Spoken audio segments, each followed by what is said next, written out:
Welcome to Washington, D.C. I'm Marlene Hall. I'm with the ladies behind a GI Film Festival. Laura, how did the GI Film Festival come to be? Well, Marlene, that's a great question. Basically, the GI Film Festival developed out of a conversation that I had with my husband, Brandon Millett, who's also the co-founder of the festival.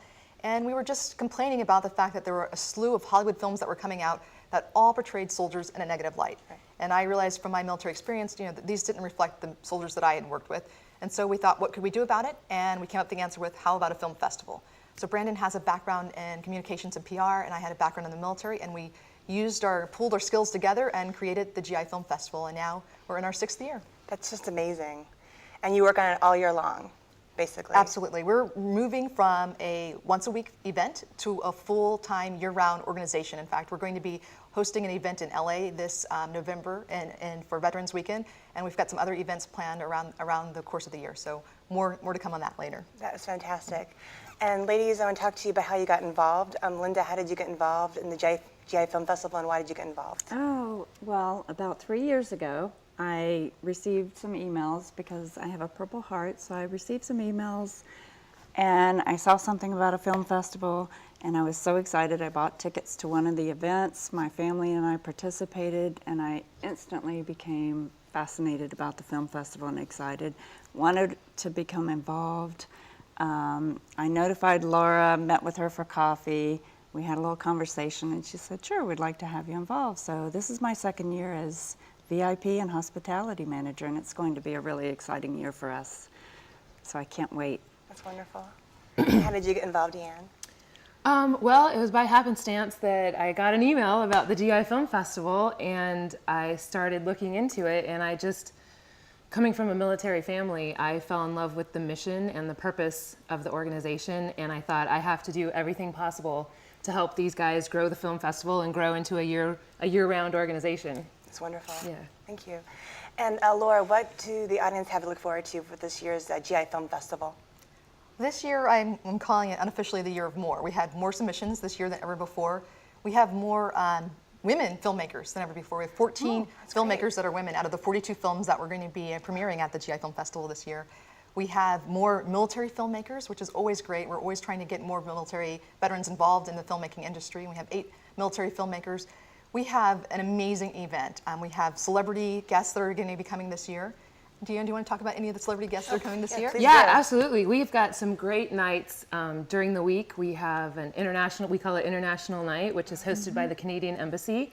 And Pat Sajak is our celebrity host.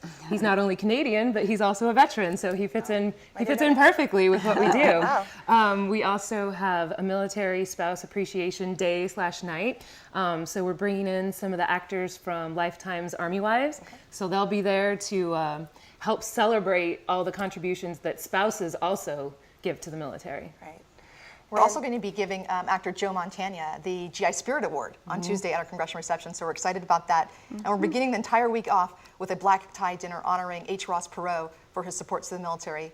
And one other thing I want to mention that we're doing different this year is we're actually incorporating a little bit of comedy into the festival, and we're going to be closing out the festival with a comedian, Longhorn, the comedian who's from Texas, who's hysterical, and I think the audience is really going to appreciate it. He does comedy tours overseas with the USO for soldiers all the time. Oh, that's wonderful. And how are you going to appeal to the younger audience? I know usually you have like a Wounded Warrior Night as well, is that correct? That's right, we are doing a Wounded Warrior Night, and that I know is something very close to Linda's heart, being that she's a former nurse, or a current nurse as well. Yeah. Linda, do you want military nurse. Do you want to talk a little bit about the Wounded Warrior Night and what we're doing with that? The Wounded Warrior Night is Thursday night, and we have many different things going on, but we are showing the movie Battleship at E Street Theater.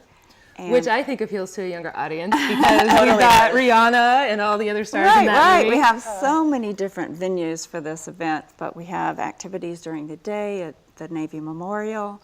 We have this event at the E Street Theater. We're bringing in Wounded Warriors from Walter Reed. It's going to be a great event for them. We're also putting together some film camps for them, which will be so exciting this year. It's something new for us as well, so I'm so excited to see this happen for them. How did Ross Perot get involved? That's just fascinating. Well, Ross Perot is someone who we've always wanted to honor because his service to the military is legendary. I mean, most people don't know that. I mean, most people remember him from his presidential campaign, but they don't realize that he was a former military person. He was a graduate of the Navy Academy, and after his service, he's continually supported the military. In fact, I just heard a recent story from someone who was served in Iraq. He was a company commander, and one of his soldiers ended up going to Walter Reed and ended up passing away from his wounds. And because the soldier was from New York and the soldier and his unit was from Washington State, Ross Perot got involved and flew the entire unit to New York to attend the funeral of that soldier. So he's constantly doing things like this. We don't hear about it in the press, but we've heard some of these stories, and so we were really excited to be able to honor him. Oh, he's just an amazing guy. I'm so excited that he's coming.